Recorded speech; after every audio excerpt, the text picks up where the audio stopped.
Now, deciding on a career option is a confusing time for students and parents alike. And our objective is to provide some clarity to students on how they can embark on that process. So just a little introduction about myself. My name is Pooja Iyer, and I am the founder and CEO of Aspire, a career counseling and education consultancy. I am a certified global career counselor from the University of California, UCLA, and I also have an MBA in international business and a specialization from Harvard. Now, in my personal journey, I have lived and worked across geographies like the US, Europe, and India, and worked in different industries. This has given me a great understanding of the different job profiles that exist across the board. And when it came to me starting my own company, I wanted to do something which would bring that learning and experience into shaping the future leaders of tomorrow. So while talking to numerous parents and students, I realized that even though students are interested in a particular area or subject, sometimes they're a little clueless about what is the best way to proceed or what are the career prospects. Which is why we have introduced this learning series called Career Warrior, where students get to interact with experts from different fields to be able to understand a little more about what a profession in that field includes. Now, our topic for today is sports as a career. Now, if you would like to interact with us during the course of this interview, just type in your questions in the chat box and Giant will help us get to it towards the end. Okay. Now, normally when we think of a career, we don't really think of its shelf life. But in the case of sports as a career, there is a definite shelf life, right? An individual's health and form will come into play to determine how long they can actually take part in the sport competitively. So what actually comes after that? Which is why we're here today with experts, okay? India's celebrity sports person, Mrs. Nisha Millet, who is the director of the Nisha Millet Swimming Academy, and Mr. Rajan Tambeli, who is the founder of Kuzeria, a sporting platform with clients such as FIFA, which is the International Football Association. Children pursuing sports would benefit immensely from getting insights from them in being able to plan how they should look at things going ahead. With that, it gives me great pleasure to introduce our first speaker for today, Nisha Millet. Well, actually, she needs no introduction as she is one of the most recognized names in Indian swimming with a career spanning 15 years, and she has 600 gold medals to her credit. Now, a brief summary of her achievements. I'm actually going to have to read this out because there are so many. She was the first Indian swimmer to qualify for the Olympics and has represented India at the 2020 Sydney Olympics. She has also represented India at numerous World Swimming Championships. She has won multiple awards, such as the Arjuna Award, which is the highest recognition given by the government of India to a sports person, the Rajyotsa Award, the Ekalavya Award, just to name a few. Welcome, Nisha, and thank you so much for joining us today. Thanks, Pooja. Now, 600 gold medals. That's a remarkable feat. Can you please tell us a little bit about your personal journey? How you got started and what made you decide that you wanted to be a competitive swimmer? It wasn't actually a fairy tale journey. I didn't, get into the water and start swimming like a fish. It was quite the opposite. I had a near drowning experience at the age of 5, where I was playing with some friends around a small pond. And I fell in and, my dad had to pull me out of the water and I developed quite a bit of hydrophobia. So I never touched the water till I was about 9. And I lived in Chennai at the time. So my dad said, summer holidays, he wanted me to get me out of this fear of water. And he took me for a summer camp. And the first day, without even teaching us any of the basics like doing bubbles or floating, they took us and pushed us into the deep end, which is the old way of teaching people how to swim. Oh, gosh. And obviously that made it worse. So I cried and screamed and the only reason I finished that class is because my father said, young lady, I paid 100 rupees, which is a lot of money in those days. I paid 100 rupees for these classes, you better get back in. But finally, at the end, I didn't learn much. It was my dad who took me back into the water and, got me to have fun, just play around. He'd throw a coin, I dive in and get it. And I started enjoying the water and learning a little bit from him. And then I Okay. noticed a small team, training at the pool where I was swimming. And I approached the coach and said, could I join? Because it looked like a lot of fun, a lot of kids, having Correct, fun, correct. racing each other. That seemed like a great, motivation for me to continue. And he said, once you can do 10 laps, then for sure we'll allow you to do that. So Hmm. as soon as I was able to do the 10 laps, I went back to that coach and said, here I am, I want to join. And I can say Oh, the that's rest is fantastic. history. Huh. And that's probably one of the reasons also this, the bad experience of learning. I could have almost been put off from the sport for life. And so many years later, when I decided to take swimming as my career, that first experience of that very bad, swimming camp is Correct. what made me decide that I want to get into this as a profession. Fantastic. Yeah. Superb. So now, many times now, once you decide to look at it as competitive sport, it's going to take a lot of your time, correct? A lot of students who approach us then have a concern about how is it that they can actually balance education and sport. And could you tell us about how you managed to do it for yourself? One good thing I think about all sports, but especially swimming, from what my experience is that you really learn how to manage time well. In swimming, we deal with milliseconds. I mean, I've lost races, I've lost qualifying events by 0.30, which is 30 milliseconds, So we understand how important time is, but also you have so little of it, so you don't have time to fool around. If you are serious about, okay, I want to compete in swimming, my parents were very clear that education is also important. They were smart enough to say, okay, we don't expect you to come first in studies because you're trying to come first in the pool. But in school, we want you to at least get, a first class, so above 60, 65, and just good marks. Where even if you miss school, it's up to you as as somebody who's serious about this to manage both. So what I would do is really go and speak to the teachers. Generally, if you speak to the teachers and they know that, you're missing school for a certain reason and you're, bringing back the medals, you're training hard, they all would give me notes. And a lot of the studies I did on my own. So I had to learn to be a little more self-sufficient. In lunch break, instead of chatting with my friends, I would try and finish up my homework, And swimming helps in a way. I think sports helps where you can cut out all the distractions. So I could be I was in an all-girls school in Bangalore, and I could be in a very noisy classroom, but still I'd, block them off and finish my homework in lunch break. I speak to the toppers in the class and say, could you help me out, with some problems that I had. So really, it is about how you manage your time. I literally didn't have time for things like parties and school trips and, movies and bowling. And looking back on it, I would never change anything because I realized, at the end of the day, when you're standing up there, winning medals for your country, there's no greater honor. But you have to be really focused, So I think kids learn that, and swimming teaches them a little more about concentration, sports, learning how to focus. Set some time goals. I need to finish, these few chapters. I only have an hour and I have to go back to the pool. So I'll share with you shortly, what kind of schedule I had on a day-to-day basis. But it was pretty intense. And it is possible. I mean, you've heard of people like an Anil Kumble who did his engineering and was a cricketer.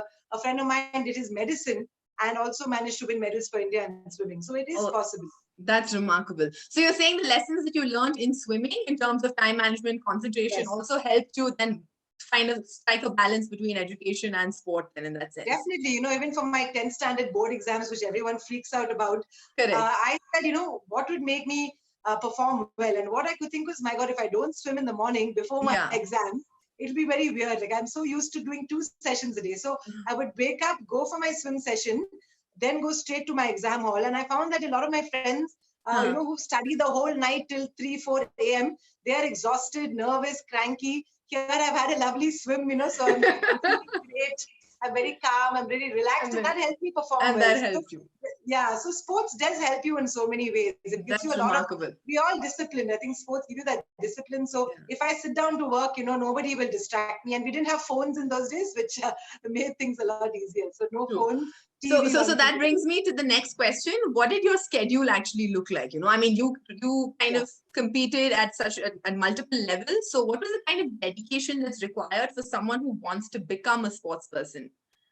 It was difficult. I started at the age of 9 and I retired when I was 24. So that's a long time to swim, but this is what I did every day. So from a very young age, I knew that, 1991, I learned how to swim. 92, I saw the Barcelona Olympics and I saw somebody called Matt Biondi, winning all the medals. And I was like, wow, I want to be like Matt Biondi. I want to get to the Olympics, And that was my dream. So I had a little postcard of the Olympic rings pasted on the side of my bed, so that the first thing I wake up in the morning at 4:30 a.m. I see those Olympic rings and I The jump Olympic on the bed. rings, that's So I fantastic. would get up, Okay, huh. wake up my parents at 4:30. By about 5:15, we had to be at the pool.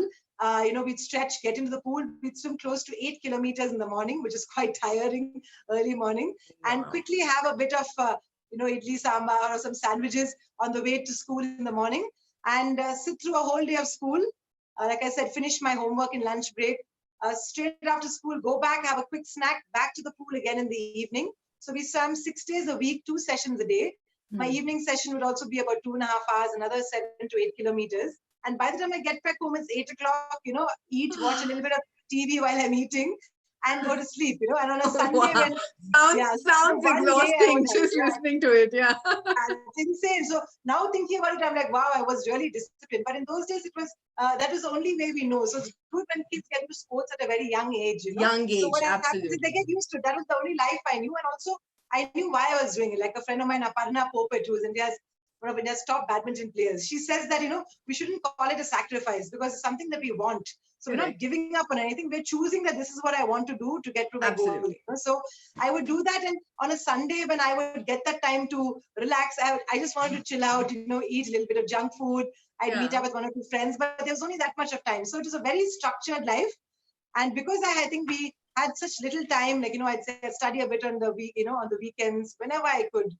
In national camps, all of us would bring our books out. So we learned to manage both the swimming and the studies, and we had to go hand in hand. Fantastic. And I think the joy of actually standing on that pedestal and getting a medal every time is just completely makes it worth it, right? So definitely, we missed out on some fun school stuff. So in fact, now when I go for these sports days to encourage kids, I'm so excited because I don't think I went for many of my own sports of your own sports days. But at the end of the day, like you said, winning a medal for the country, and you hear the national anthem being played, or you go to Rashtrapati Bhavan and you get an award from the Prime Minister or the President. Wow. It's amazing. You can't compare. Nothing to compare to that feeling. Fantastic.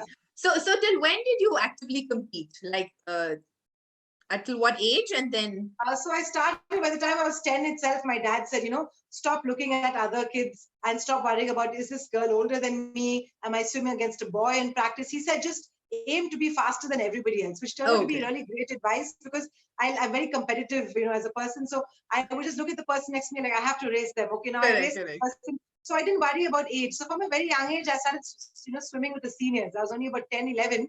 I started swimming in competitions against the seniors and won my first round of 5 gold medals when I was just 12.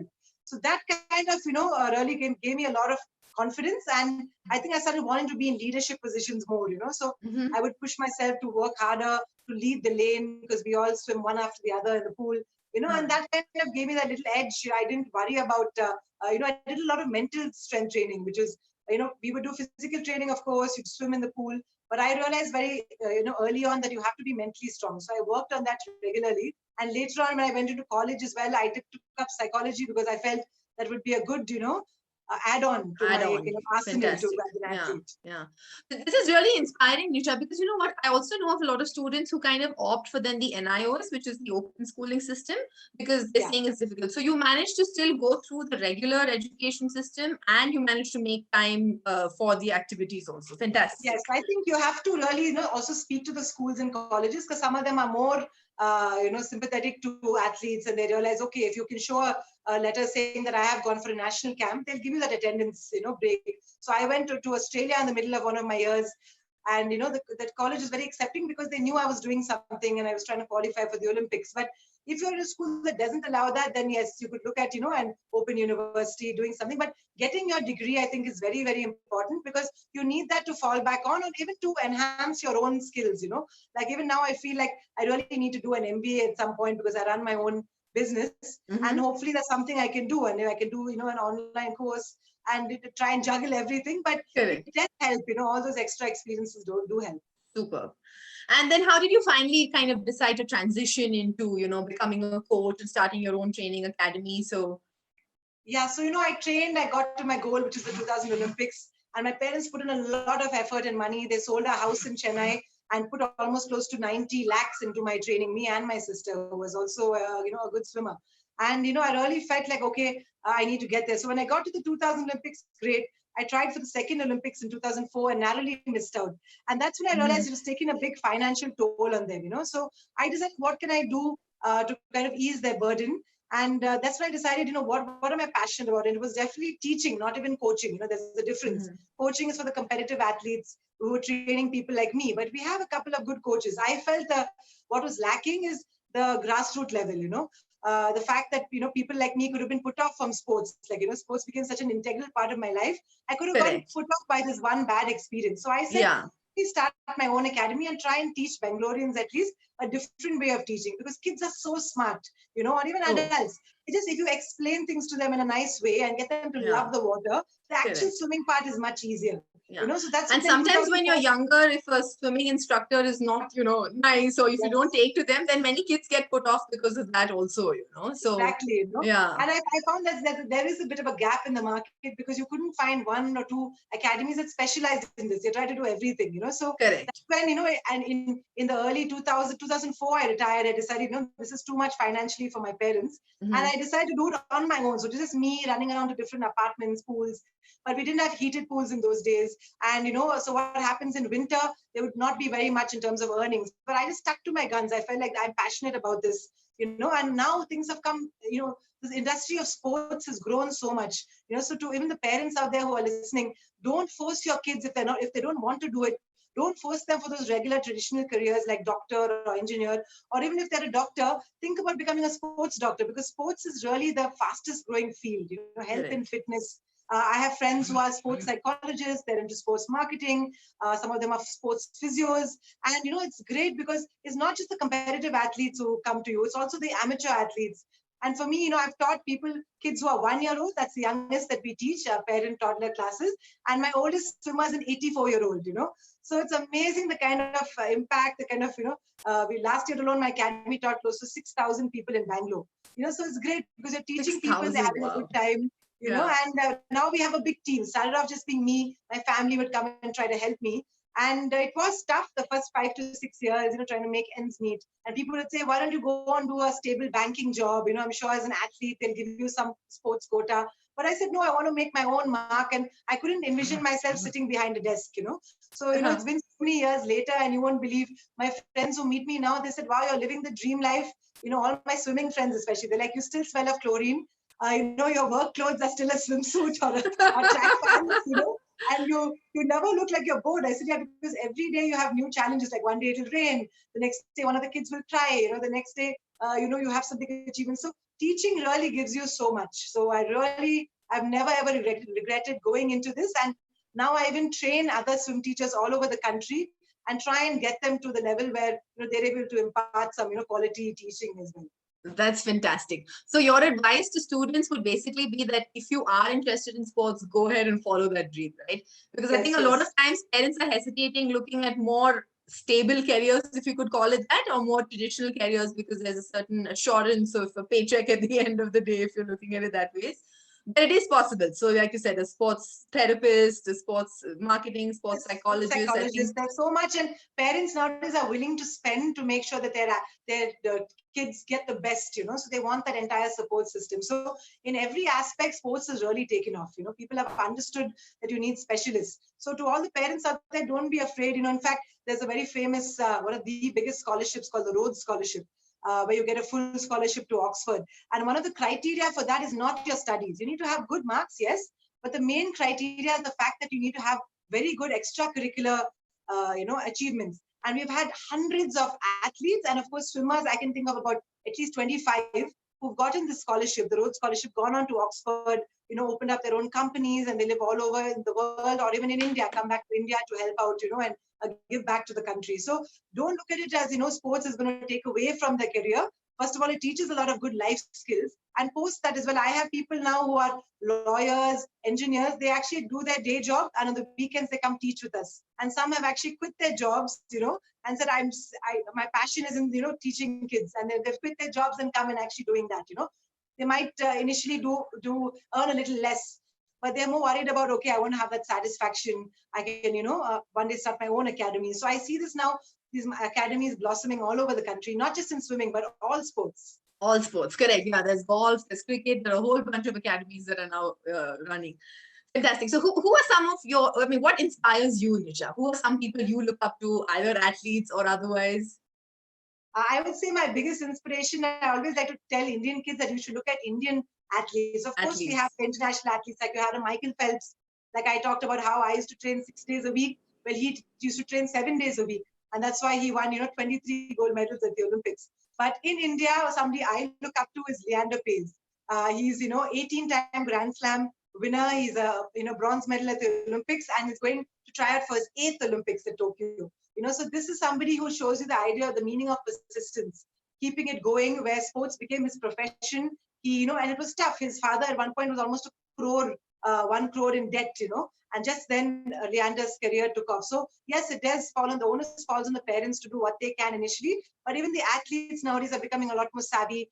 They're learning to go to do more on social media, get more sponsors. So if you manage your child's career well, it's good. And then also having their own. A lot of them started their own companies as well, and something to do with sports. So Leander is someone I look up to, and of course my dad and my coach are two people who inspired me to teach. So my coach Pradeep, who trains in Bangalore, I liked his approach, the fact that everyone could speak to him many years from now. You could still call him on the phone and ask him for advice. So when I opened my first 50-meter pool, where we used to train close to, I think we train almost 3,000 to 4,000 people in a year, he gave me that confidence that, of course, you can do it. I mean, I was like, but I'm so young, because a lot of the other people are in their 40s, 50s who are running academies. I was in my mid 30s. So he said, no, you have that background, you have the passion. So more than a successful, like a businessman running an academy, you are somebody who's passionate about it. So you put that extra effort, more than somebody who has an MBA, who's only looking at numbers. So you will see that a lot of big sporting brands who are purely business oriented have crumbled right now in this time of coronavirus. But academies who have that passion behind them, not too worried about your top line, what are the numbers, how many, you're doing it because you love it. Yes, of course, it's great to earn employees, but we're still, everyone has still got a job. We're still pushing through it. And, I think all of us, people are realizing how important health is. I think in this lockdown, we've all realized that if you're healthy, that's better than any kind of, earnings that you have. So I think sports will take off, Absolutely. post this moment. Absolutely. Thank you so much, Nisha. These were some fantastic insights. I think at a huge level, you're kind of also reassuring parents that there is a lot of opportunities, right? Because Definitely. sometimes And kids a lot are of good really keen. Yeah, kids are really keen about sports, but sometimes parents are worrying about the long-term plan, right? What happens after a while? Because like we said, sports does have a shelf life. So where does it kind of go ahead from there? But thank you so much. We really appreciate your insights, and your story was really interesting to hear about it. Thank you. Jayant, could we just have some questions now? I think we have a couple of questions that some of them have put up. Yes, Pooja. So we have Shobha Rani asking, what are the options for an 11-year-old football player to be part of a competitive team? I think football is something that's growing really big, also because of the Premier League, the fact that Indians are watching it. I know that I'm a big fan of the, BFC, Bangalore FC. I go to watch all their matches, and they have a really good junior team as well, where they recruit, they train the kids, and then the top kids are going to a BFC junior team.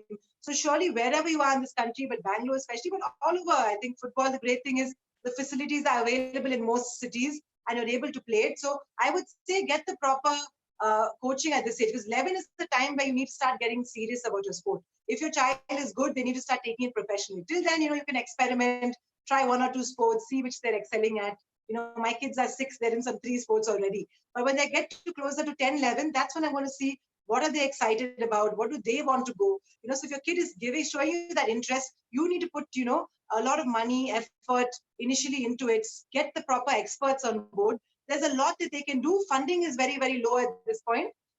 Keep their costs, I think, by cooking at home, speak to other parents. You don't need things like nutritionists and psychologists, a little bit older, maybe 13, 14. So at this age, get them good skills, because the more, the better their football skills are, the better. So find the best, a club in your state, and go there. My parents would take me 1.5 hours by car just to get me to the pool I was training. And athletes do this all the time. I know Sindhu's dad used to drive her 2 hours, and to her badminton classes. And, that's when she ends up getting an Olympic medal. So the parents have to sacrifice at this time.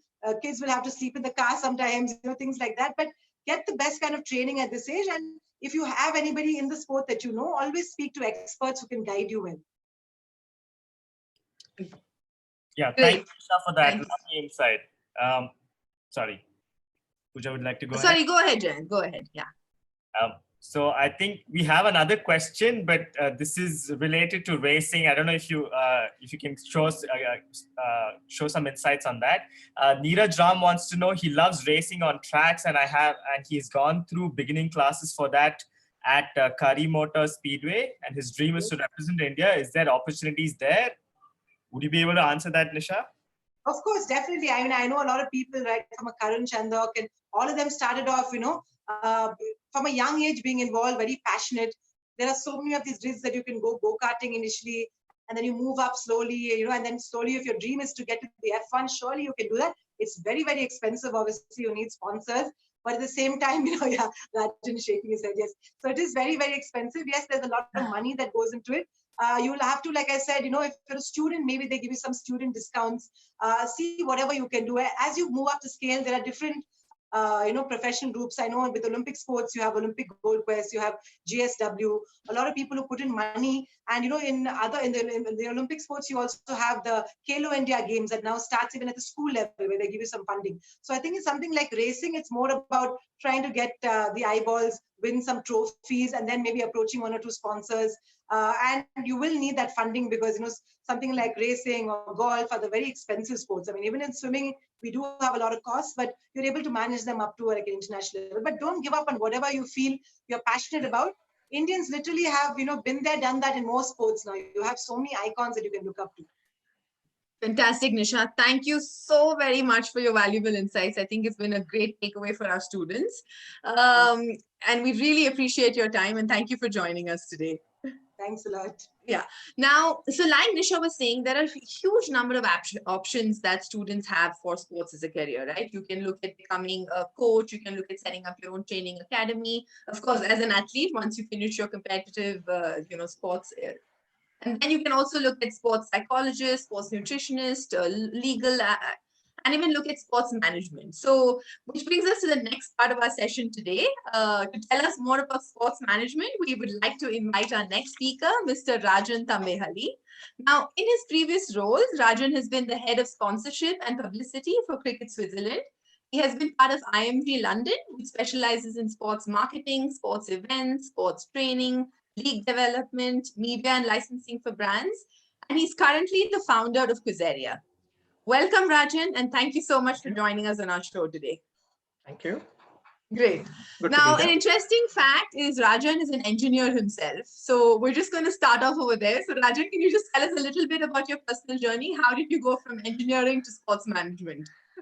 Okay, I mean, personal journey, I guess it goes back when I was 6 years or something like that. I mean, vaguely what I remember is, I used to live not outside of the city, so not many friends. So we used to play cricket, hand tennis, badminton, take whatever. Like, I think I remember taking my grandfather's walking stick and playing hockey, made him sit in a park. And, this is how it started. And then my mom used to subscribe to sports star magazines. I remember vividly looking at the posters, and that's when one of my first Olympic was the 92 Olympics.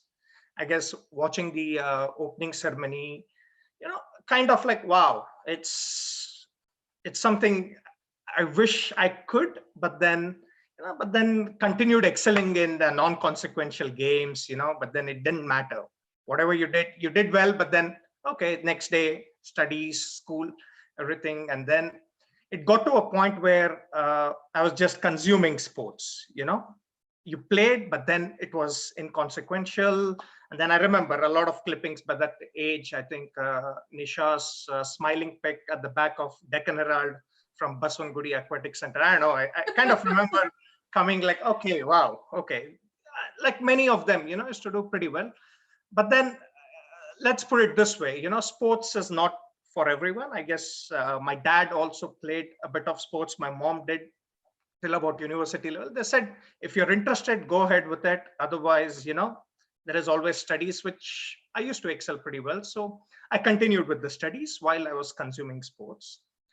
But then it got to a point where, finished engineering. And then it's like, there's this unfathomable bond which I had with sports that I could not explain, even like while I was working as a chemical engineering grad at a firm, there was a void which I'm like, no, I'm not done with sports. I'm not satisfied with just consuming sports, reading, watching Olympics or even going to live events, something like that. That's when I decided, okay, my next career option would be to study sports, but then sports management. Okay, in the US, Australia, UK, it's much easier because English being a language, it was much easier to get into. But then I wanted to study sports in general. So the course in AISTS popped up, and yeah, that's how it started, like. Fantastic.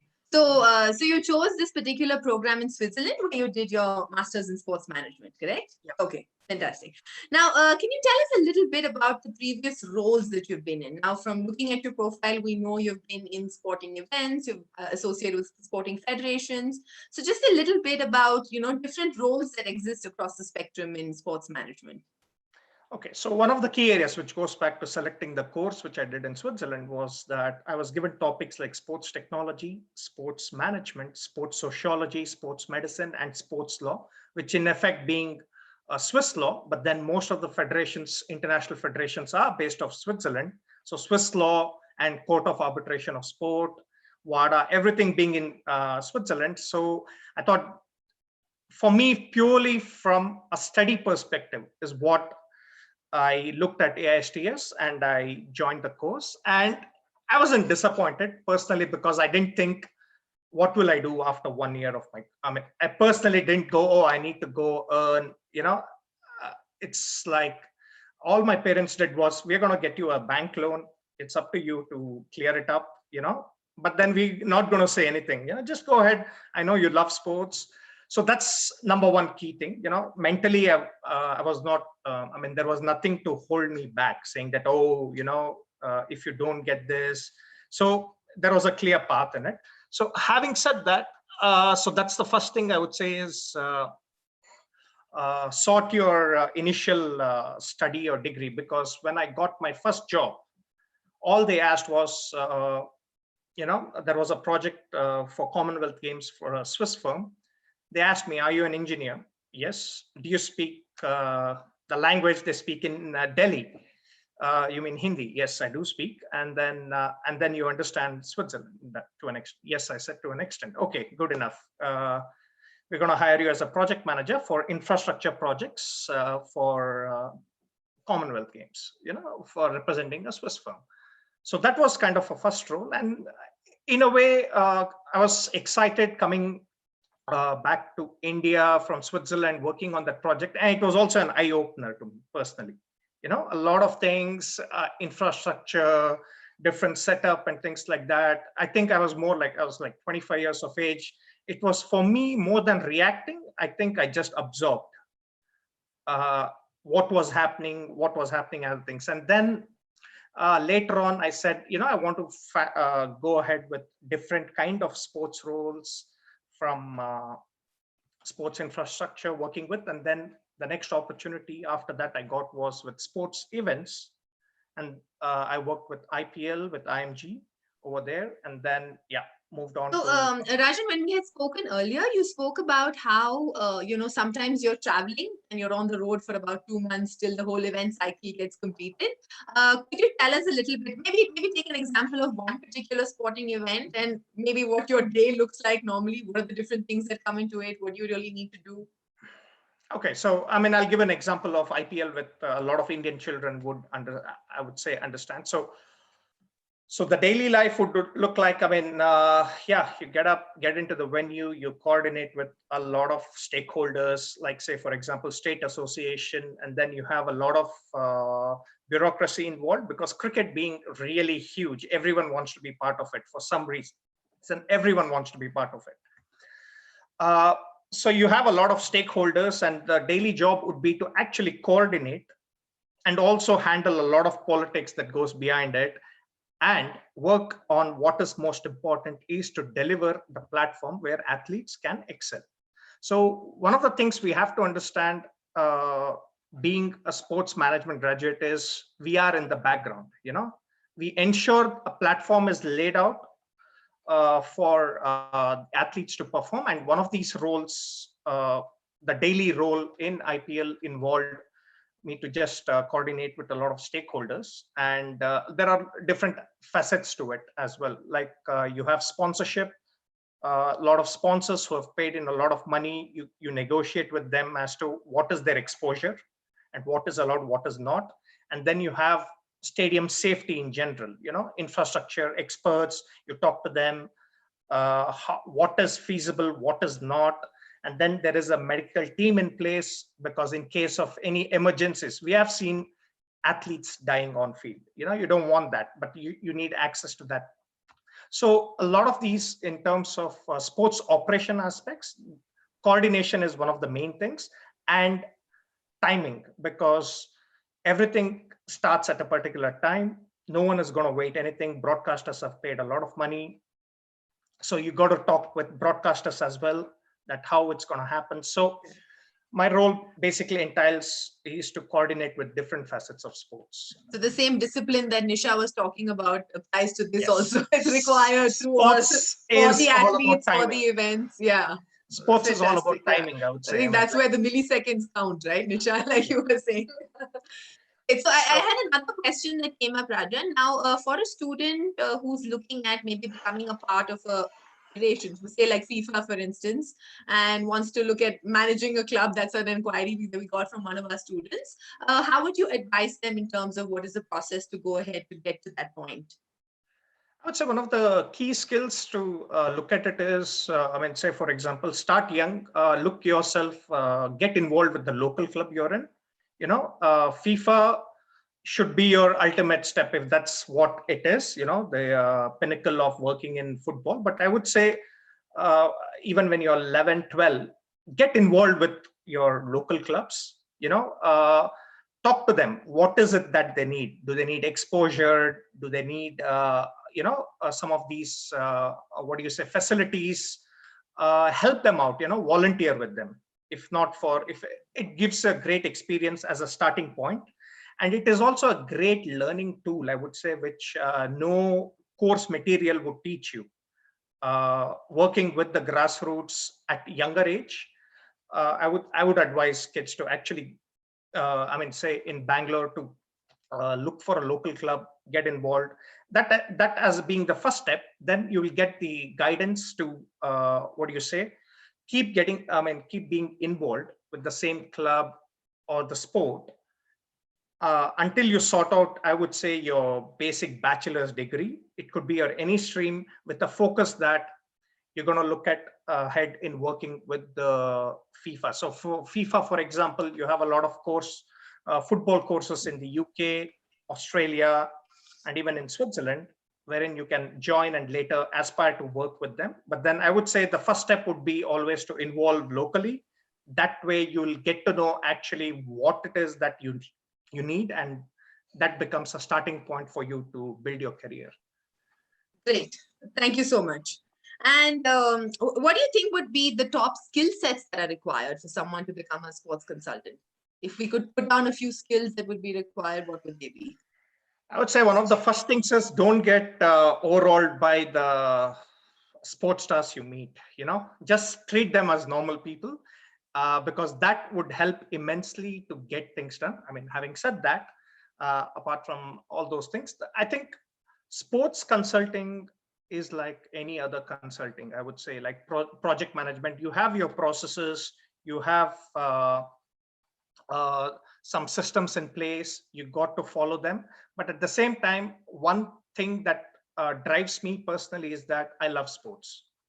So it is exciting to work and doing some of the normal things which any professional would go through. It's just that there is a smile, and when things don't go well, you will always find a way, because you love it and you want it to flourish, the project to flourish, I would say. So having said that, one of the key things is do what you love and pick a sport, and even within the sport, an area which you love. So it need not be that working in event operation is not everyone's cup of tea, because it's very high pressure. You don't get holidays. It's 6-7 days work. You only take off after 3 months once the project finishes. So there is psychology, like Nisha touched upon. There is medicine. There is, even in sports, architecture, like building infrastructures, management, and actually even a lot of our Indian athletes need money. So if you're good at selling something, you can always sell athletes as brand and get revenue as well. So there are many angles to it. So pick yourself what you're good at and just add sports angle to it, and you're there basically. And that's about it. So the fact is that it's a challenging market. It's something which you need to do a lot of hard work. And if you're prepared to do that, I think the rewards are there. That's fantastic. Thank you so much, Rajan. And who would you say inspires you in this field? I mean, who are some of the people you follow, some people you look up to? I would say, for me personally, sports has been, no matter what I do or I don't, sports has been my go-to place to, get back from a personal setback. It's like, I mean, I just watch, I mean, it could be a cricketing innings or a tennis match or a basketball match, or even, some of the amazing athlete performance. So I wouldn't say I follow one particular, I just follow the stories, what an athlete went through. And probably I put myself, probably that's my habit, is that I put myself in the athlete's shoe and try to think.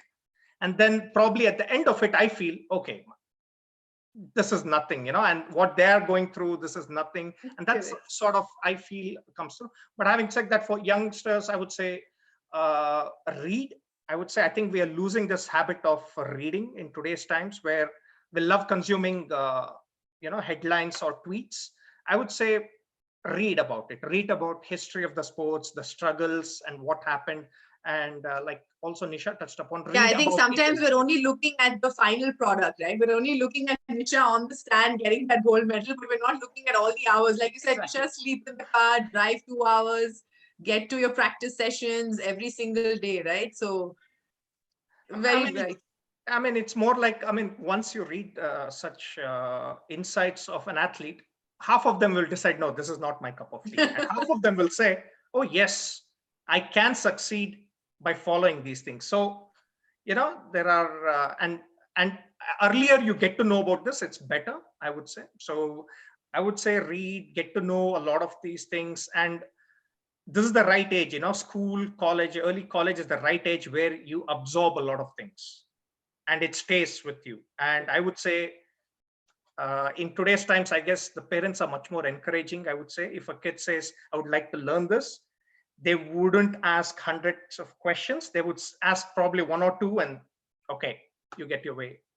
At least that's Very how true. it's getting. So yeah, I think parents today also are more willing to let their children experiment with different areas and different careers, and that's fantastic because it opens up a whole lot of avenues. And what you said is very accurate, because like you said, it's good to know more about the field and understand it.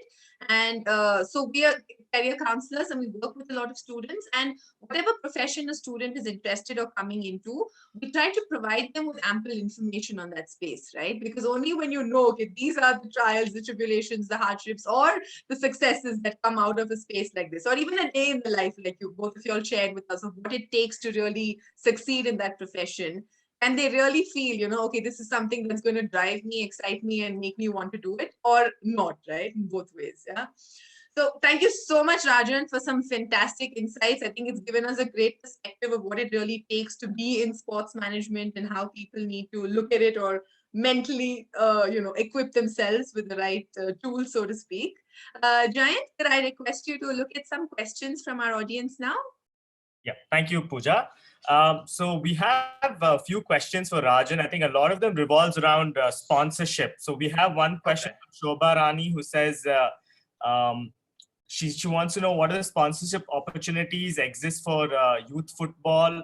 And then we also have Neeraj, who initially asked the question to Nisha, who wants to know further on, the racing opportunities in India and the sponsorship opportunities for that. Okay. Can I Can we go start with with the that? sponsorship? Okay. So sponsorship, I think one of the key elements to understand sponsorship is the sport which you're involved in. Does it have enough demand? Do people, can you create interest out of it? And thirdly, will people pay for it? And that's the key aspect to it. But having said that, if you're talented enough, you can reverse the role and actually brand it in such a way that you can make it marketable. And that's how a lot of leagues are flourishing in India these days. They're creating the demand. Like say, Kabaddi is an excellent example. We talk about many sports, international sports, but just look at the success of Kabaddi it's had. It's made in India for India, and it's kind of a brilliant TV product. Many would love to watch it, but then it's an excellent TV game, and it's generating revenue for it. And so I would say the main aspect is that to understand whom the sponsorship is for, and understand what kind of relationship you want to have short term as well as long term. And that will give an idea as to whether it's a good match or not. I would say sponsorship, have a good match in this era of social media. One wrong move, it's all gone. So I would say think it over before just associating with something as well. But then talk things through, understand what is the motivation behind needing that money, at the same time giving that money. I would say that's the key element in sponsorship. Rest will follow, the demand and things like that. And can I just quickly touch upon the racing, because Formula One is very close to me. Is it okay? Just Yeah, please go ahead. Yeah. So Formula One is an expensive sport. What you see in Formula One, I would say, do watch the Netflix series. You'll get an idea as to what has gone through for the athletes before you reach there. So it's like for every 1,000 racers, one will get into Formula One.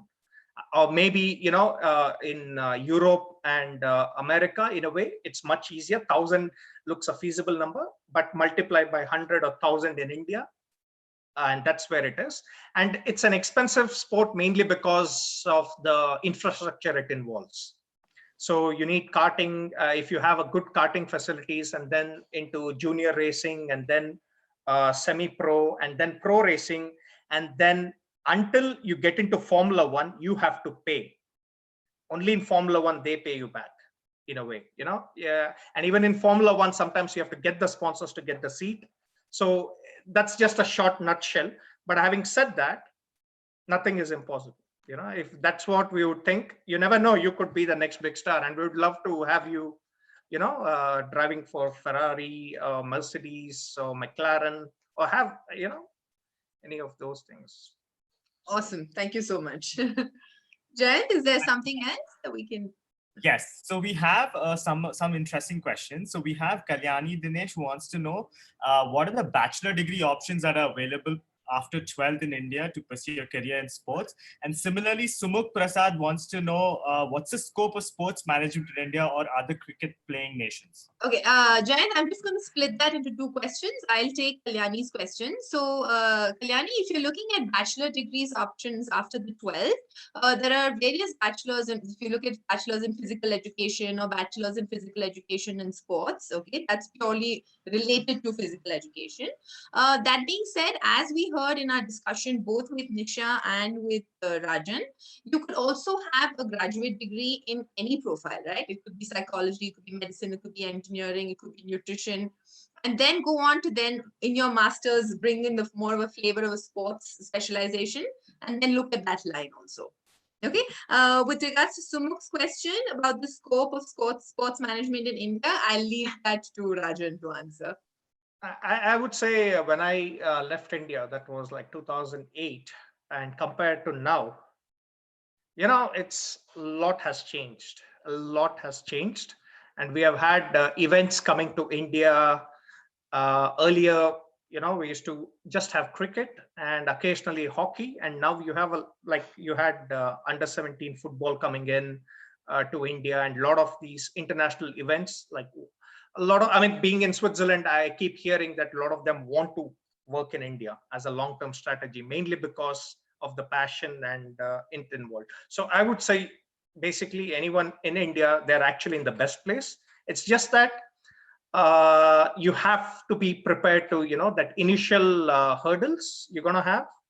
You got to be really good at it. And one more thing compared to especially a challenge in India is that you got to be on the game all the time, because there are like hundreds of people who'd be wanting to be in your position. So that's kind of an added pressure in a way, but then if you can able to manage it, I guess you can, I think you can do pretty well. Great. So I think that kind of brings us to the end. Nisha, I'd really like to thank you so much for giving us this insight into an athlete's life. I think for many of us, we don't really get to interact with an athlete face to face to know everything that goes into it. So it was really, really enlightening. And thank you so much for your time and sharing your information with us. Thanks, Pooja. Rajan, Thanks for having me on. Thank you so much. Rajan, thank you too. It was a great perspective for us to look at sports management also and understand everything that goes. Like you said, so Nisha is the face, and that's the athlete we see in the front. But I think people like Rajan are actually making those events happen at the back end to kind of enable that whole thing. So just to give an analogy, when the toss is happening in IPL, I'm actually behind the cameraman. Yeah, sometimes, or like some of these things. So that's the thing, you know the action, but you're not supposed to be there. You're the invisible part of it. As long as we are invisible, we'll do doing a good job. It's the athletes who will, and rightly so, they should be there at the forefront and succeeding. So fantastic. Yeah. Thank you so much, both of you, for your time. And I really appreciate, and I'm sure all our students also really thankful for all the insights that you have given us today.